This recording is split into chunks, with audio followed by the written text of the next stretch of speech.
हाय। ये कहानी है प्रशांत की। प्रशांत वेस्ट बंगाल में रहता था। इंजीनियरिंग का स्टूडेंट था। पढ़ाई के साथ साथ उसे बाइक राइड का भी बहुत शौक था। बाइक भी थी उसके पास।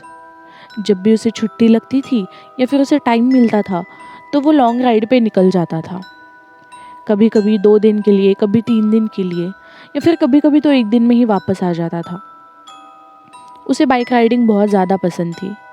एक बार उसे 3-4 दिन की छुट्टियां लगने वाली थी तो उसने सोचा कि मैं कोलकाता घूम के आता हूँ।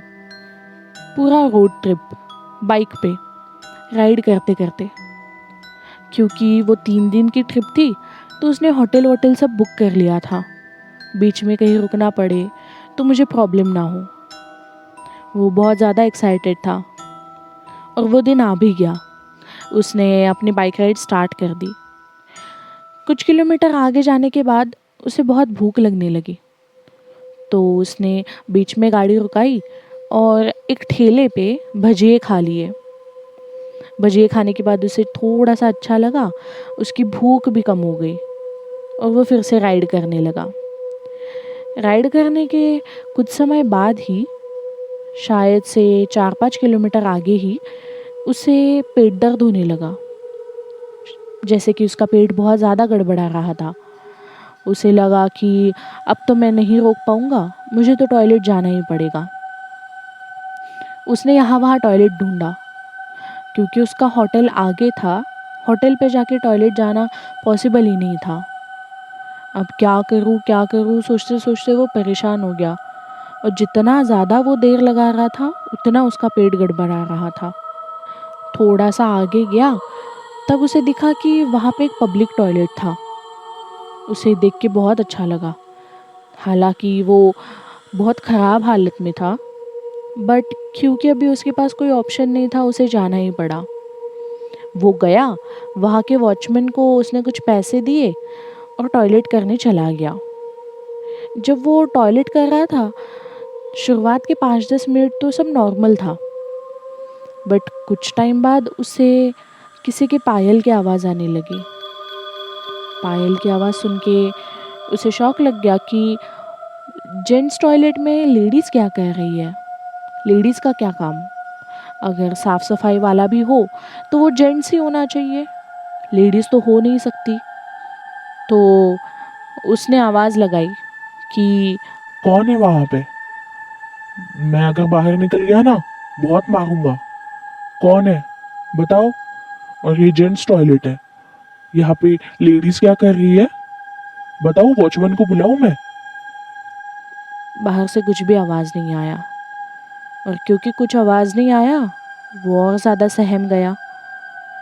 ये हो ही रहा था कि थोड़ी देर में लाइट्स ऑन ऑफ होने लगी, ब्लिंक करने लगी। अब माहौल थोड़ा डरावना होते जा रहा था। उसे पता ही नहीं चल रहा था कि ऐसा क्यों हो रहा है, पर लाइट ब्लिंक्स हो रही थी तो उसे डर लगने लगा और उसने उसके आगे कुछ बोला नहीं। उसे लगा अगर कुछ मायावी शक्ति भी हो और मैं कुछ बोलूँगा तो शायद से वो नाराज़ हो जाए और मुझ पे अटैक कर दे। उसे बस इतना था कि मैं फटाफट यहाँ से निकलूँ और बाहर चला जाऊँ, फिर मुझे कोई टेंशन नहीं। वो टॉयलेट से बाहर आया, हाथ धोए और मेन डोर की तरफ जाने लगा। जैसे ही वो मेन डोर की तरफ गया वैसे ही उसे पायल की आवाज़ ज़्यादा बढ़ने लगी।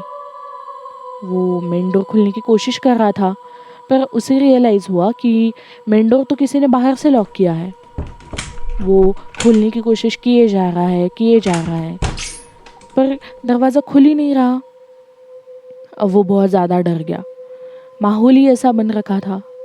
उसने ज़ोर ज़ोर से वॉचमैन को आवाज़ देना स्टार्ट कर दी कि बचाओ, कोई है बाहर, बाहर से दरवाज़ा लॉक हो गया है, मैं अंदर बंद हो गया हूँ, दरवाज़ा खोलो। तो बाहर से वॉचमैन की आवाज़ आई कि साहब, बाहर से तो दरवाज़ा खुला ही है, लॉक नहीं है। आप एक काम कीजिए, आप ज़ोर से दरवाजे को धक्का दीजिए, शायद से दरवाज़ा खुल जाए, ट्राई कीजिए। और प्रशांत ने वही किया। प्रशांत ज़ोर ज़ोर से दरवाज़ा पीटने लगा, पीटने के साथ साथ दरवाजे को धक्का भी देने लगा। पर दरवाज़ा खुलने का नाम ही नहीं ले रहा था। उसे किसी औरत के हंसने की आवाज़ आने लगी। वो बहुत ज़्यादा डर चुका था, काँपने भी लगा था। उसे लगा था ये सब मेरे साथ ही क्यों हो रहा है, क्यों ही रुका मैं यहाँ पे, मुझे रुकना ही नहीं चाहिए था। वो ज़ोर ज़ोर से दरवाज़ा पीटे जा रहा है, दरवाजे को धक्का दे रहा है और एंड में दरवाज़ा खुल गया। दरवाज़ा खुलने के बाद वो बाहर आया और वॉचमैन को बोला कि क्या है ये सब, दरवाज़ा ठीक करा लो फटाफट। वॉचमैन बोला जी साहब, और ऐसे बोल के प्रशांत थोड़ा आगे गया। हेलमेट वगैरह सब सेफ्टी किट्स पहन ली और जैसे ही वो बाइक राइड करने के लिए बैठने वाला था, उसे फिर से फील हुआ कि उसका पेट गड़बड़ा रहा है। पर उसने सोच लिया था कि मैं इस डरावनी जगह पे तो नहीं जा सकता, इसलिए उसने गाड़ी स्टार्ट कर दी। बट जैसे ही गाड़ी स्टार्ट की, उसका पेट और गड़बड़ाने लगा। उसे लगा कि अगर अब मैं नहीं गया तो कुछ प्रॉब्लम हो जाएगी। उसे लगा कि चलो फटाफट जाके आ जाते हैं, ज़्यादा टाइम नहीं गवाएंगे और इस बार जो मेन डोर है वो खुला रखेंगे। वॉचमैन को बोलेंगे कि इसको लगाओ मत। ये सब प्लानिंग वो दिमाग में लेके वॉशरूम में गया। वहाँ जाने के बाद वो टॉयलेट करने बैठा हुआ था। जैसे ही वो टॉयलेट करने बैठा था, उसे फिर से औरत के हंसने की आवाज़ आने लगी। पर इस बार उसने सोचा था कि मैं इस आवाज़ पे ध्यान नहीं दूंगा, और उसने वैसे ही किया। पर ये चीज़ें ज़्यादा बढ़ती जा रही थी और ज़्यादा डरावनी होती जा रही थी। वो जैसे ही टॉयलेट से उठने की कोशिश कर रहा था, वो उठ ही नहीं पा रहा था। उसे ऐसे फील हुआ कि कोई उसके कंधे पे बैठा हुआ है और हंस रहा है। उससे उठा ही नहीं जा रहा था। पर प्रशांत ने अपनी पूरी बॉडी का जोर लगा के उठने की कोशिश की और वो उठ भी गया। उठते से ही वो फटाफट बाहर आया, हाथ धोए और मेन डोर की तरफ जाने लगा। जैसे ही मेन डोर की तरफ जाने लगा, उसने देखा कि मेन डोर के पास एक औरत खड़ी है। साज श्रृंगार किया हुआ है, पर उसकी आंखें लाल है, मुंह में खून है और लंबे लंबे बाल है। जब उसने नीचे देखा तो उसने देखा कि उस औरत के पैर भी उल्टे हैं। वो देख के वो बहुत ज़्यादा डर गया। वो पीछे पीछे जाने लगा और जैसे ही वो पीछे पीछे जाने लगा, वो औरत आगे आगे आने लगी। ये देख के वो बहुत ज़्यादा डर गया। वो जैसे ही पीछे पीछे जा रहा था, उसका पैर फिसला और वो नीचे गिर गया धड़ाम करके। जैसे ही वो नीचे गिरा, वो औरत उसके पास आई, उसके पास बैठी। पर वो इतनी विचित्र तरह से बैठी थी कि बता नहीं सकते। उसे जानवर की तरह घूरने लगी और प्रशांत डर के मारे काँप रहा था। उसे उठा ही नहीं जा रहा था, मानो कि जैसे वो फ्रीज हो गया हो। वो औरत जब उसके पास आई, उसके पास बैठी और उसकी लिंग को हाथ लगाने लगी, जैसे कि वो खून की प्यासी हो, किसी चीज़ की प्यासी हो। ये देख के प्रशांत बहुत ज़्यादा डर गया।